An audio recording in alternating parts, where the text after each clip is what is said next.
ఉండేటువంటి సాంబశివుడు, నాతో పాటు ఉండేటువంటి సిద్ధగొండ రాజు, తెలంగాణలో ఆంధ్రాలో తొలి దళిత కవిగా పేరుగాంచినటువంటి దున్న ఇద్దాస్ గారి మనవడు రామ్ ఠాగూర్, నాకు అత్యంత ప్రేమికుడైనటువంటి మా అన్న, నా పక్క జిల్లా అయినటువంటి ఇబ్రాహీంపట్నానికి చెందినటువంటి మా అన్న, మా సతీష్ అన్న, జుట్టు సతీష్ అన్న, నిజంగా కూడా ఈ వేదిక కల్పించి, ఈ వేదిక మీదకి నన్ను విలిపించి, ఈ అవకాశాన్ని నాకించి ఈ ప్రజలతో మాట్లాడేటువంటి సందర్భాన్ని కల్పించినందుకు నిజంగా సురేష్ మహాజనకు నేను కళాభి ఉద్యమ వందనాలు తెలియజేస్తా ఉన్నా. గట్టిగా నాకేం కొట్టకూరు, సురేష్ కొట్టు ఒకసారి సపోర్ట్. సురేష్ నీ ఊరేగా, నీ ఊరేనా కదా? గట్టిగా మాట్లాడరు సార్, మాట్లాడతా లేకపోతే మైకి చెడిపోతా. సురేష్ మీవేనా? మీ ఎంతమందికి తెలుసు అంతమంది చేతులు లేవడరు, లేకపోతే ఏమవుద్దు ఇవ్వడనా? అయితే గద్దారన్న నాకు 10 నిమిషాలు టైం ఇచ్చారు కాబట్టి షార్ట్ కట్లు చెప్పి పని చేస్తా. గద్దారన్న యావత్తు ప్రపంచంలో తన కుటుంబం కోసమో, ఆయన బాగుపడడం కోసమో,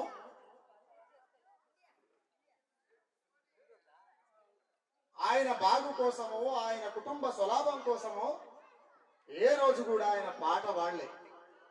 సరే, చివరి దేశాలో ఏం జరిగిందనే విషయాన్ని పక్కన పెడితే, సత్యనారాయణ గురించి మనం తప్పులు మాట్లాడు కంటే ఆయన చేసినటువంటి త్యాగాలు మాట్లాడమే కరెక్ట్ కాబట్టి ఆ త్యాగాల గురించే మాట్లాడతారు. గద్దారన్న పాట జననాట్య మండలి గుండె సప్పుడు అనేటువంటి క్యాసెట్ లో నుంచి పాట వింటున్నటువంటి సందర్భంలో ఏ ఊర్లో గద్దారన్న పాటిన్నా వీళ్ళు నక్సలైట్లు, వీళ్ళు ఎర్రన్నలు, వీళ్ళు కమ్యూనిస్టులు అని పట్టుకపోయి జైళ్ళల్లో పెట్టి ఈపులంతా వలగొట్టినటువంటి సందర్భాన్ని చూసిన కాబట్టి ఈ వేదిక మీదకి వచ్చిన. కమ్యూనిస్టుల పాట, ఎర్ర జెండా పాటలు వింటే జైళ్ళల్లో పెట్టి దెబ్బలు కొట్టేటువంటి పరిస్థితిని చూసిన. ఆయన తనువెల్ల తూటాలు దింపిన కన్న తల్లి రుణం తీర్చుకోవడం కోసం, కన్న తల్లి అంటే ఆయనను కన్న తల్లి కాదు, ఈ తెలంగాణ నేల కోసం, ఈ సమసమాజ నిర్మాణం కోసం ఆయన చేస్తున్నటువంటి విప్లవోద్యమంలో చనిపోతానని తెలిసి కూడా భార్య పిల్లల్ని వదిలేసి దండకారణ్యానికి పోయి తుపాకీ చేతులు పట్టుకొని పోరాటం చేసినటువంటి గొప్ప మహనీయుడు గద్దారన్న. ఆయనను కొన్ని సార్లు నేను అడిగినప్పుడు నాకు కూడా చాలా బాధ అనిపించింది, కానీ తప్పలే, అడగవలసి వచ్చింది, అడిగిన. ఏదేమైనప్పటికీ గద్దారన్న నాతో మాట అన్నాడు. ఏమన్నాడు అంటే, అనుకోకుండా కలిసినాం. అసలు నేను ఆయనను కలవనికి లేదు, ఆయన నన్ను కలవనికి లేదు. ఎందుకంటే ఆయన కలవాలనుకుంటే నన్ను కలుస్తాడు, ఎందుకంటే నేను పోరాగాను కాబట్టి. కానీ నేను ఆయనను కలవాలంటే సాధ్యం కాని పని. ఆయన చాలా పెద్దోడు, ఆయన శిఖరం. ఆయన మనం ఎడ పట్టుకుంటాం. ఒకనొక సందర్భంలో కలవచ్చినటువంటి సందర్భంలో, అరే పక్కోడా ఇక రారా అంటే దగ్గర పోయినా. అన్న నమస్తే అన్న. ఏమిరా సమాజానికి, దోపిడీ వర్గానికి, పెత్తందారి వ్యవస్థకు నేను ప్రశ్నలైతే నా పాటకు నువ్వు ప్రశ్నమైనవేంద్రా అని అడిగాను. అట్లేం లేదన్నా, నేనేమన్నా తప్పు రాసిన్నా అన్న, చేతులు కట్టుకొని అన్నా నేనేమన్నా తప్పు రాసిన్నా అని అడిగిన తర్వాత ఆయన నోట్లకి ఇంకో మాట రాలే, ఏదో భుజం మీద చేసి పెట్టారు, 2 దెబ్బలు వేసి సరే అని చెప్పి కారికి వెళ్ళిపోయాడు. ఇవాళ నాకు బాధాకరం, గద్దారన్న చనిపోయిన తర్వాత బాధాకరమైనటువంటి విషయం ఏంటి అని అంటే, తెలంగాణలో గద్దారన్నకు అందరూ వారసులే. తెలంగాణలో గద్దారన్నకు అందరూ వారసులు. మరి వారసులు కానోళ్ళు ఎవరయ్యా? అందరూ వారసులు అయినప్పుడు వారసులు కానోళ్ళు కూడా ఉండాలి కదా. అదే నేపథ్యం వేసుకున్న వాళ్ళంతా కూడా గోసిగంగడు వేసుకొని పాటలు వాడిన వాళ్ళంతా గద్దారన్నకు వారసులు అవుతారా? ఎట్లా అవుతారు? ఏ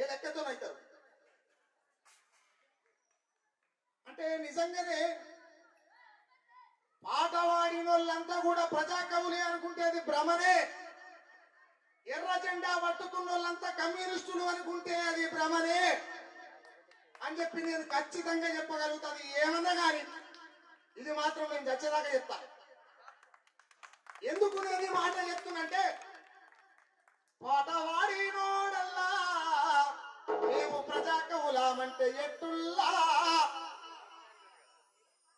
ఎర్ర సొక్కనేసుకోనుడల్లా మేము కమ్యూనిస్టులామంటే ఎట్టుల్లా. నువ్వు ఏ వర్గ ప్రజల కోసం నిలబడి కొట్లాడుతున్నటువంటి వాస్తవ వ్యక్తీకరణ జరుగుతున్నటువంటి ఆ భావాజాలం ఏ ప్రజలకు ఎక్కడొస్తుందనేటువంటి సందర్భం చర్చకు వచ్చినప్పుడు తెలుస్తుంది కదా. నువ్వు చెప్పని మరి నేను ఎందుకన్నా చెప్తా. గద్దారన్న త్యాగానికి ఎన్ని 75 76 గద్దారన్న బతికి ఎన్ని సంవత్సరాలు? 76 సంవత్సరాలలో 77 సంవత్సరాలలో 60 ఏళ్ల జీవితంలో ఆయన కొన గోటి కాదు కదా. నా భాషలో చెప్పాలంటే ఆయన ఎంటిక కూడా సరిపోమని. మిగతా విషయాన్ని పక్క పెట్టి మిగతా విషయంలో ఆయన బతుకున్నప్పుడే మాట్లాడినా, ఖచ్చితంగా మాట్లాడుతూ అది తప్పు కూడా. ఆ మిగతా 60 ఏళ్ల గురించి ఒక 5 నిమిషాలు మాట్లాడతాం. మిగతా 60 ఏళ్ల జీవితంలో ఆయన ఎక్కడో దండకాలం నుంచి ఇంటికి వస్తే కూడా ఈ వేదిక మీద ఉన్నటువంటి ఎన్నెలమ్మ కూడా ఈయన మా నాయన అనేటువంటి గుర్తుపట్టలేనటువంటి పరిస్థితుల్లో జనం కోసం ఉద్యమం చేసిండు. అంతకంటే ఎక్కువ త్యాగం ఎవరు చేస్తాడు ఈ భూమి మీద? ఈ వేదిక మీద ఉన్న ఎన్నెలమ్మనే ఈయన మా నాయనేనా అని తలుపు దగ్గర వేసుకున్నటువంటి చరిత్ర ఉన్నది గద్దారన్నకు. ఎంత దౌర్భాగ్యమే! ఎవరి కోసం బతికిండు ఆయన? ఈ చరిత్రను ఎవరు మాట్లాడారు? సభలు పెడతాం మస్తుగా, పాటలు పాడతాం మస్తుగా, ఏం కూడా వాడిపోతుంది గద్దారన్న సూపర్ డూపర్. అది కాదు కదా. ఇక్కడ ఉన్నటువంటి పాశం యాదగిరన్న ఒకనొక టైంలో నాతో మాట్లాడిడు.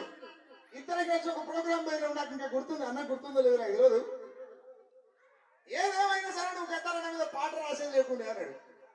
నేను అన్నా ఆ రోజు ఏమన్నా అంటే, గద్దారన్నని విమర్శించడం కాదు అన్నా, గద్దారన్న లేకపోతే, గద్దారన్న గాత్రం ఈ భూమి మీద వినబడకపోతే, గద్దారన్న సూత్రం మా చెవిలో పడకపోతే, గద్దారన్న మాట మాకు కనబడకపోతే, గద్దారన్న మాట ఆట మాకెదురు పడకపోతే ఇలాంటి సుక్కరామనరసయ్య పుట్టేటోడు కాదని చెప్పి మా పాశం యాదగిరి అన్నకు నేను 2-3 సంవత్సరాల క్రితమే చెప్పిన.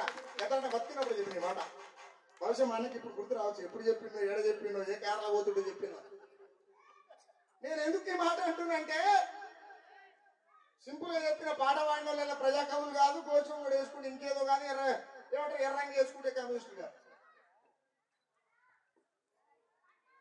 అంటే సమాజంలో ఏం జరుగుతుంది అంటే కొన్ని సందర్భాలు ఉద్యమం దగా చేయబడుతుంది. ఉద్యమం దగా చేయబడుతుంది. కన్న కొడుకు ఒక్కడున్నా వాణ్ణి అన్నలలో గలవమంటాము. రేపు కడుపు నొక్క బిడ్డ పుట్టిన వాళ్ళ జెండా బట్టి తిరగమంటాము. ఇలాంటి పాటలు విన్నాం కదా. ఇలాంటి పాట జయరాజన్న రాయొచ్చు, కానీ గద్దారన్న వారసత్వం లేకుండా మాత్రం ఈ పాట రాయడం చాలా కష్టం. కాబట్టి గద్దారన్నకు ఒకసారి గట్టిగా సపోర్ట్. ఆ తర్వాత గద్దారన్న చనిపోయి 24 గంటలు కావాలి. గద్దారన్న చనిపోయిందని నాకు పెద్ద మనిషి ఫోన్ చేసి, అరే గద్దారన్న చచ్చిపోయింది బాబు, నువ్వు వేడు నువ్వు అంటే నేను ఎక్కడ ఏమంటారు ఇబ్రాహీంపట్నంలో ఉన్న రోజు నిజంగా కూడా మా దోస్తులం అంతా మేము దావా చేసుకుంటూ కూర్చున్నాం. మంచిగా తుక్కలు తెచ్చుకొని కళ్ళుగడ్డ తెచ్చుకొని నిమ్మలంగా. ఆ రోజు నేను ఒక పని చేసిన. ఏం చేసిన అంటే, పెద్ద నా తొందరగానే ముగిస్తా, ఏం ఇబ్బంది పడకు, తొందరగానే ముగిస్తా, నెట్ పని చేసలేదు.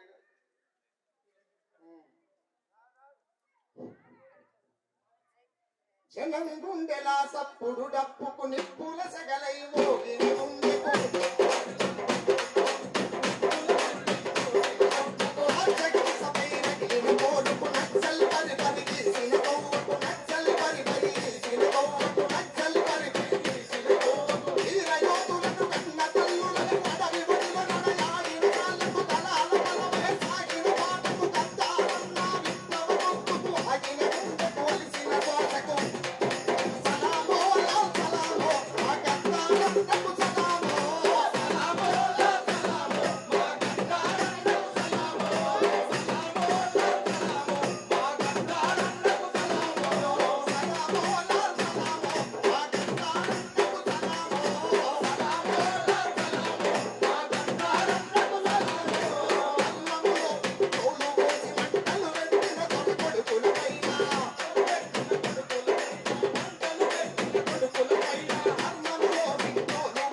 అప్పటికే చదువుకున్నాడు.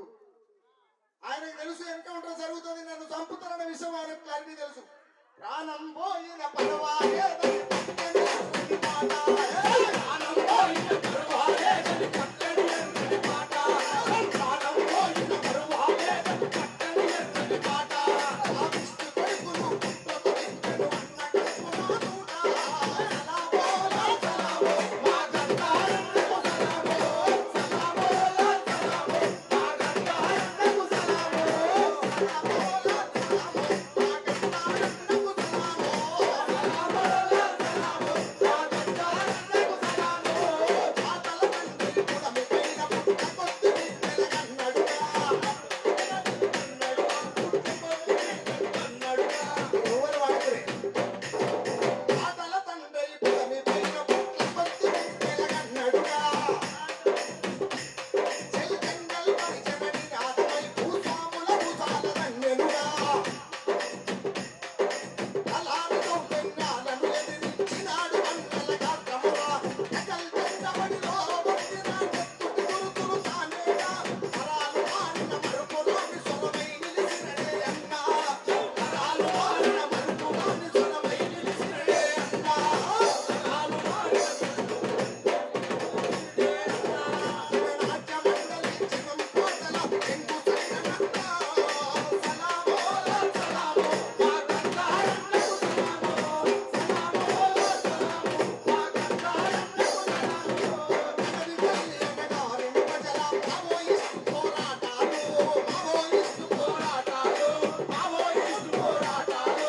కూటమి పెంచుకల్ల పేర పోటెత్తిన పాటల యుద్ధాలు, పోటెత్తిన పాటల యుద్ధాలు, పోటెత్తిన పాటల యుద్ధాలు. తెగపడ్డ తెలంగాణమని కండెత్తెను తరువై ఊరూరా, కండెత్తెను తరువై ఊరూరా, కండెత్తెను తరువై ఊరూరా. ఒక్క రోజైనా అన్నలలాగా పథకాలని పుట్టించి, ఓసి గుండెని కాలి గంటలు దొరలపు వరుతుంచంగా, ఓసి గుండెని కాలి గంటలు దొరలపు వరుతుంచంగా, ఓసి గుండెని కాలి గంటలు దొరలపు వరుతుంచంగా. ఇకల్ నాయ గంటారన్న పేరుందినే ఇలలోన, ఇకల్ నాయ గంటారన్న పేరుందినే ఇలలోన. సలామో సలామో మా గంటారన్నకు సలామో, సలామో సలామో మా గంటారన్నకు సలామో, సలామో సలామో మా గంటారన్నకు సలామో.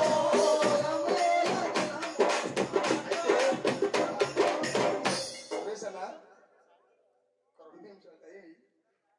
గద్దారన్న సభ కాబట్టి టైం పడుతుంది, ఇబ్బంది పడకూడదు. ఏదో టైం లేదంటే దిగి వెళ్ళిపోతే ఇబ్బంది లేదు. ఆయన ఒక మాట చెప్పుకుంటా కాబట్టి అందుకే అడుగుతున్నా. తెలంగాణలో పాటలు పాడేటోళ్ళంతా గద్దారన్నకి వారసులే. తెలంగాణలో పాట పాడేటోళ్ళు, ఆటలాడేటోళ్ళు, రాసేటోళ్ళు, కొట్టేటోళ్ళు, దుంకేటోళ్ళు, ఎగిరేటోళ్ళు, అటుగానోళ్ళు ఇటుగానోళ్ళు అందరికీ అమ్మ గద్దారన్నకి వారసులేనట. గద్దారన్న లాగా ఒక్క గంట అయినా బతకగలుగుతాం అబ్బాయి, మనకు అర్థం కాదు. కడుపులో పుట్టిన పిల్లలే తండ్రిని గుర్తుపట్టలేనటువంటి పరిస్థితిలో విప్లవోద్యములు ఆయన పనిచేసిందంటే ఆయనకు ఒక గంట అయినా సరిపోతామా మనం? సరిపోతామా? సరిపోం కదా. అయితే నేనేమంటా అంటే, ఈ మధ్య కాలంలో నేను కొన్ని పేర్లు విన్నా.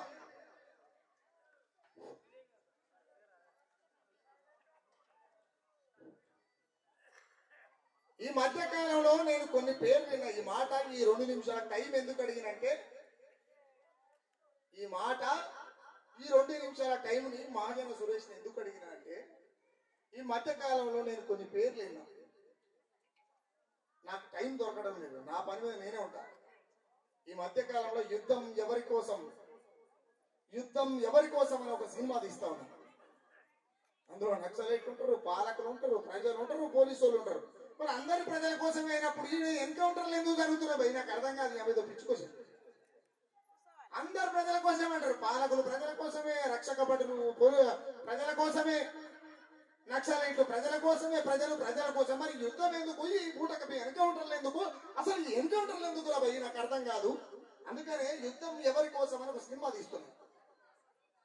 నేను ఈ సందర్భంలో మాట్లాడుతున్నటువంటి సందర్భంలో అక్కడక్కడ చూస్తున్నటువంటి సందర్భంలో కోసి గొంగడంటే ఏందో తెలియదు, కాళ్లకు గజ్జలు ఎట్లా కట్టుకోవాలో తెలియదు, గతారన్న కట్టుకున్నట్టు బొటన వేలకు ఎర్రగుడ్డ ఎట్ట కట్టుకోవాలో తెలియదు. మనుషులంతా సమసమాజం నిర్మాణం కోసం నడవాలి అనుకున్నటువంటి ఆయన పట్టుకున్నటువంటి చేతుకున్న కర్ర చెండాల సంగతో తెలియదు. కానీ గద్దారన్న పేర్లు పెట్టుకుంటారు, గద్దారన్న వారసులు అవుతారు. ఒక్కటి మాత్రం చెప్తాయి వేదిక నుంచి, రామనరసింహ అంటే అన్ని తిట్టపాటలు రాస్తాడు, అందరికి తిడతాడు. రామనరసింహ మస్తు కోపం ఉంటాడు, నాకు అసలు కోపం ఉండదు ఆయన. నేను మాట ఏం చెప్తా అంటే, గద్దారన్న వాయిస్ నేను ఎక్కడన్నా విన్నాను, గద్దారన్నని కాకుండా గద్దారన్న వాయిస్ నేను ఎక్కడన్నా వింటా అనుకుంటే నేను ఎవరినో చోకడం కోసమో లేకపోతే ఎవరినో మెప్పు కోసమో వాడెవడవద్దు పొద్దుగాల మెడల దండేస్తుడు అని చెప్పా, ఏదున్నా ఓపెన్ గానే చెప్తా. ఒంటరిగానే వచ్చినా ఒంటరిగానే ఉన్నా ఒంటరిగానే పోతా, కానీ నిజం మాత్రం చెప్పాలి కాబట్టి నాకు అనిపించింది చెప్తున్నా.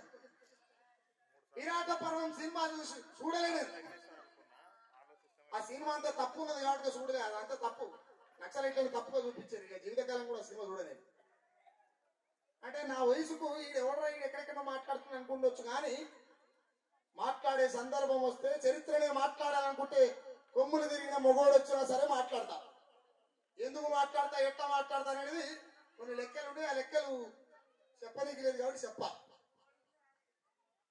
గద్దారన్న వాయిస్ తెలంగాణలో, ఆంధ్రలో, ప్రపంచంలో ఎక్కడన్నా కనబడుతుంది అంటే మీకు తెలిసిన నోరేదో చెప్పు. మీకు చెప్పిన తర్వాత నేను ముచ్చట చెప్తా. ఎవరు తెలియదా? నీకెవరికైనా తెలుసా?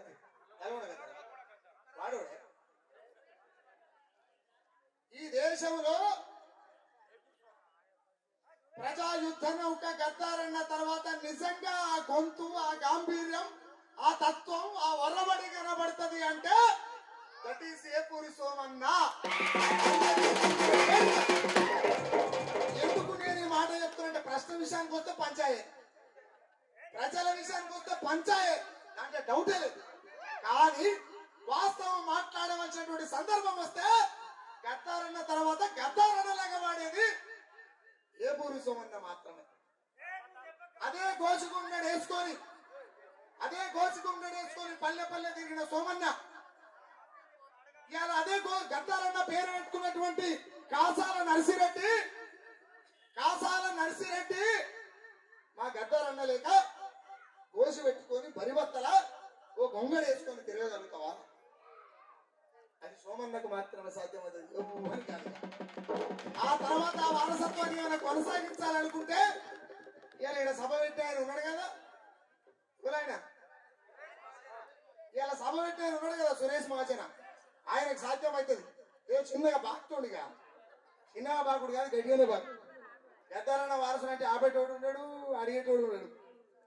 కాబట్టి నేనేం చెప్తా, విప్లవారణ తీరులారా, చారు బాబు వారసులారా, విప్లవారణ తీరులారా, చారు బాబు వారసులారా, విప్లవారణ తీరులారా, చారు బాబు వారసులారా, విప్లవారణ తీరులారా, చారు బాబు వారసులారా, అలు పెరుగని తీరులారా, అసలు వాసిన అమరులారా,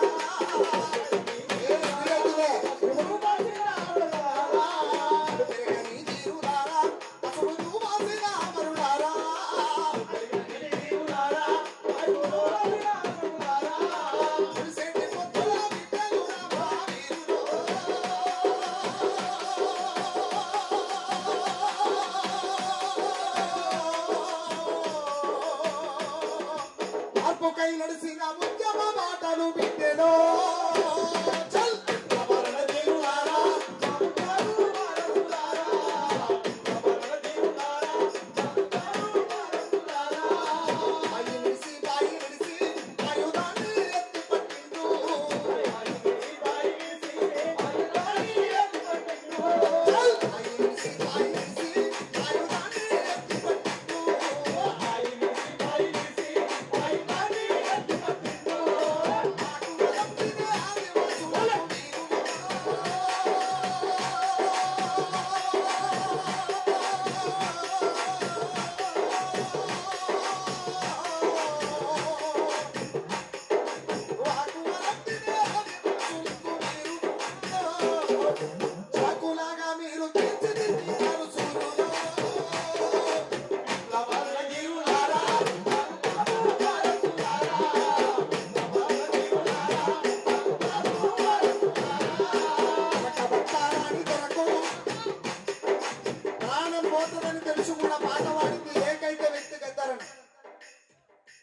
త్యాగం నేనేదో పాట రాసినని ఆయన బతుకున్నప్పుడే మాట్లాడిన ముచ్చట వదిలిపెడదు ఖచ్చితంగా మాట్లాడదు ఎవరి గురించి మనకేమైనా దమ్ముంటే నిజంగానే మనం మాట్లాడాలనుకున్నప్పుడు బతుకున్నప్పుడే మాట్లాడాలి బతుకున్నప్పుడు ఎంతో మాట్లాడి నాకు ఎవరైనా వదిలేదాం నిజంగానే అరకబట్టారాని దొరకు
సురేష్ మహాజనకు గద్దరన్న వారసత్వాన్ని ముందుకు తీసుకుపోతాడని ప్రగాఢంగా నమ్ముతూ ఆ నమ్మకంతో ఇలాగ వచ్చిన సురేష్ అన్న నువ్వు గనక ఇది ఏడ తూచ తప్పినా ఇదే శుక్రరావు నడిచే పాట రాసాడు గుర్తుపెట్టుకో బాగా ఎందుకు మాట చెప్తున్నా అంటే బరాబర్ రాస్తా నాకు ఆంక్షలు లేవు కట్టుబాట్లు లేవు నన్ను అడిగేటోడు లేడు నన్ను ఆపేటోడు లేడు అని నేనే నన్ను ఒకవేళ ఆపాలనుకుంటే ఎవరు ఆపాలి